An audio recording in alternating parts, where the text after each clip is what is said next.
Today we have the 2021 Tesla Model 3. This vehicle has done just under 50,000 miles. It has an automatic transmission and a fully electric motor. On our user interface, we're met with navigation as a feature, as well as an overview of the vehicle.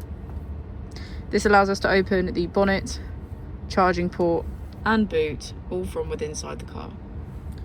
If we click on our Tesla icon in the bottom right, we can access our controls, dynamics, charging, autopilot, schedule, safety, service and software. Within safety, we have advanced features such as a pin to drive and a glove box pin.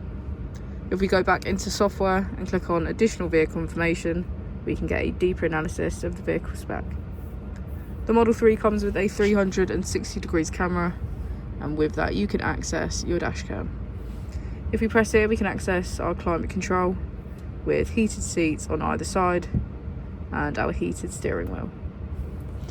As we go into the back of the vehicle, we can see that it has a full leather black interior and get a good view of our panoramic roof.